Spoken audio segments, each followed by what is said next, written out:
दोस्तों नमस्कार। चलिए जानते हैं राजस्थान की ताजा खबरों को, लेकिन उससे पहले अगर आपने अभी तक इस चैनल को सब्सक्राइब नहीं किया तो सब्सक्राइब कर लें ताकि आपको राजस्थान की ताजा खबरें रोजाना मिलती रहे।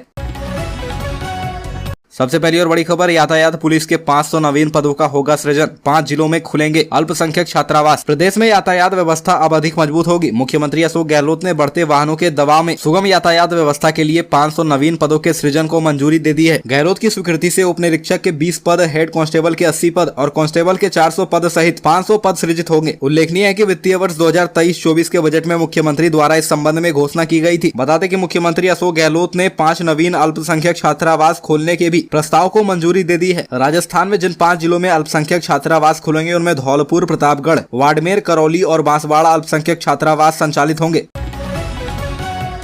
अगली खबर, अजमेर में 2 गुटों में चली ताबड़तोड़ गोलियां, एक व्यक्ति की मौत, एक घायल। राजस्थान के अजमेर में हैरान कर देने वाली घटना सामने आई है। वहां देर रात ताबड़तोड़ फायरिंग की घटना हुई थी। यहां होटल में खाना खा रहे युवकों पर बोलेरो सवार बदमाशों ने ताबड़तोड़ फायरिंग कर दी। दूसरी तरफ से भी गोलियां चलाई गई। इस हमले में एक युवक की मौत हो गई, वहीं दूसरा युवक गंभीर रूप से घायल हो गया। जानकारी के मुताबिक अजमेर के रहने वाले 3 युवक जतिल जाट, भागचंद जाट और राजेश शनिवार की रात सड़क किनारे एक रेस्टोरेंट में खाना खाने गए थे। तभी 3-4 बदमाश वहां आए और उन्होंने उनसे झगड़ा किया, जिसके बाद दोनों ही पक्ष हिंसक हो गए। पहले बदमाशों ने फायरिंग शुरू की, वहीं जवाब में दूसरी पक्ष से भी फायरिंग की गई, लेकिन इस घटना में फायरिंग की शुरुआत करने वाले एक व्यक्ति की मौत हो गई।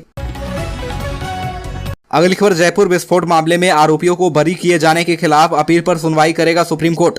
उच्चतम न्यायालय 2008 के जयपुर श्रृंखलाबद्ध विस्फोटों में मारे गए लोगों के कुछ परिजनों की उस याचिका पर 17 मई को सुनवाई करने पर सहमत हो गया है, जिसमें निचली अदालत द्वारा मौत की सजा पाए 4 लोगों को बरी करने के राजस्थान उच्च न्यायालय के फैसले को चुनौती दी गई है। राजस्थान सरकार ने 25 अप्रैल को मामले में उच्च न्यायालय के फैसले को चुनौती देते हुए अपील दायर की थी। शीर्ष अदालत ने 12 मई को विस्फोट पीड़ितों के परिजनों को फैसले के खिलाफ अपील दायर करने की अनुमति दी।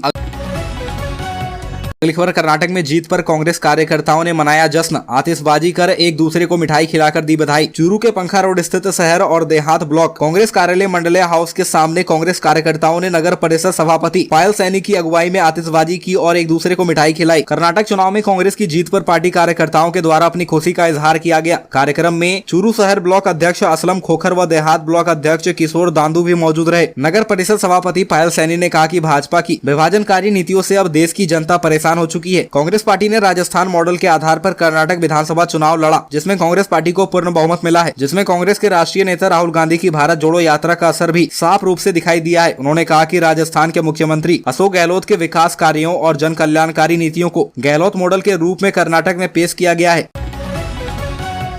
अगली खबर, एमएलए के साथ द केरल स्टोरी देखने निकली लड़कियां। राजनगर से 300 का दल हुआ रवाना, हाथों में नारे लिखी तख्तियां ली। लफ्ज़-ए-जिहाद को लेकर हाल ही में रिलीज हुई बहुचर्चित मूवी द केरल स्टोरी को देखने के लिए राजसमंद में बालिकाओं व यूथ का क्रम शुरू हो चुका है। शनिवार को नाथद्वारा के मिराज सिनेमा में जहां राजसमंद विधायक दीप्ति महेश्वरी के साथ 450 से अधिक तीनों गर्ल्स कॉलेज की गर्ल्स ने मूवी देखी, वहीं राजनगर में बजरंग चौराहे पर 350 से अधिक गर्ल्स इकट्ठा हुई। सभी के हाथों में लफ्ज़-ए-जिहाद के खिलाफ लिखी तख्तियां थी, जो यहाँ से नाथद्वारा में मिराज सिनेमा पहुंची और मूवी देखी। इस दौरान भाजपा जिला अध्यक्ष मान सिंह बारहट, दिनेश बड़ाला सहित भाजपा के कार्यकर्ता, पदाधिकारी व लड़कियों के परिजन भी मौजूद थे। मूवी को लेकर विधायक दीप्ति महेश्वरी ने कहा कि लफ्ज़-ए-जिहाद आज भारत में ही नहीं, विश्व के कई देशों में बड़ी समस्या बनकर उभरा है।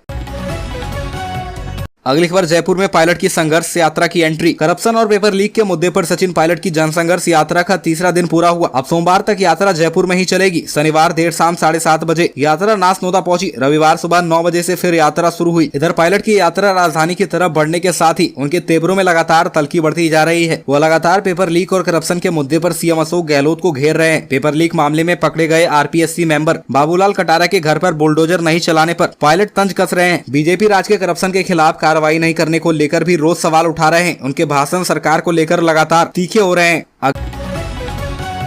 अगली खबर, राजस्थान में किसान करेंगे आंदोलन। भारतीय किसान संघ के नेतृत्व में 16 मई को जयपुर में किसान करेंगे सचिवालय घेराव। प्रदेश के किसान एक बार फिर आंदोलन की राह पर हैं। भारतीय किसान संघ के नेतृत्व में प्रदेश भर के किसान 16 मई को विभिन्न समस्याओं के समाधान की मांगों को लेकर शहीद स्मारक से रैली के रूप में आकर सचिवालय घेराव करेंगे। यह जानकारी शनिवार को पिंक सिटी प्रेस क्लब में भारतीय किसान संघ द्वारा आयोजित प्रेस वार्ता में दी गई। संगठन के पदाधिकारियों ने प्रदेश के किसानों से जयपुर कूच कर आंदोलन में शामिल होने का आह्वान किया है। भारतीय किसान संघ की ओर से आंदोलन संयोजक तुलसाराम सिंवर ने बताया कि किसानों को आर्थिक रूप से स्वावलंबी बनाने व प्रदेश में कृषि विकास दर को बढ़ाते हुए आवश्यक है कि किसानों को सस्ता व टैक्स मुक्त कृषि आदान मिले। हर खेत को सिंचाई हेतु नहर का पानी मिले। सिंचाई के लिए सभी किसानों को पर्याप्त निर्बाध गुणवत्ता युक्त निःशुल्क बिजली मिले। फसलों में नुकसान की क्षतिपूर्ति प्रमुख बिंदुओं से संबंधित मांगों को लेकर आंदोलन कर रहे हैं।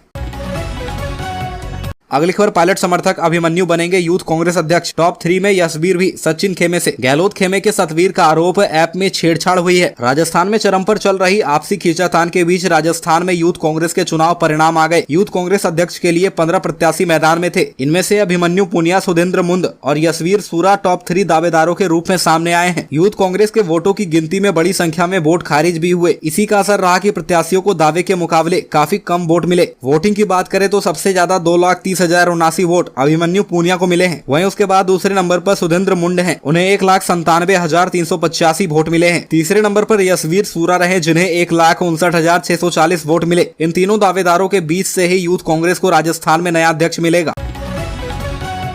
अगली खबर, उपराष्ट्रपति जगदीप धनखड़ का पुष्कर दौरा। जगत पिता ब्रह्मा और जाट शिव मंदिर में की पूजा अर्चना। देश के उपराष्ट्रपति जगदीप धनखड़ अपने एक दिन की यात्रा पर पुष्कर पहुंचे। सुबह 10:30 बजे सेना के विमान MI-17 से पुष्कर के पास बने हेलीपैड पर उपराष्ट्रपति पुष्कर पहुंचे। सबसे पहले उपराष्ट्रपति जगदीप धनखड़ पुष्कर के पवित्र सरोवर पर जाना तय किया था, लेकिन अचानक तब्दील कर दी गई। अगली खबर, पायलट को लेकर अचानक रंधावा के सुर बदले। कहा सचिन की यात्रा की टाइमिंग गलत, लेकिन वो मेरा छोटा भाई है। पेपर लीक और करप्शन को लेकर सचिन पायलट की यात्रा की 4 दिन पूरी हो गई। इसी बीच कर्नाटक में मिली ऐतिहासिक जीत के बाद कांग्रेस हाईकमान अब राजस्थान पर फोकस कर रहा है। प्रदेश प्रभारी सुखजिंदर सिंह रंधावा के तेवरों में भी सचिन पायलट को लेकर नरमी देखी जा रही है। उन्होंने पायलट को छोटा भाई बताते हुए अपने पारिवारिक रिश्ते याद दिलाए हैं। हालांकि प्रदेश प्रभारी ने कहा कि सचिन की यात्रा निकालने की टाइमिंग गलत है और उन्हें थोड़ा इंतजार करना चाहिए था। वहीं 11 मई को अजमेर से शुरू हुई पायलट की यात्रा सीमा के नजदीक पहुंच गई है।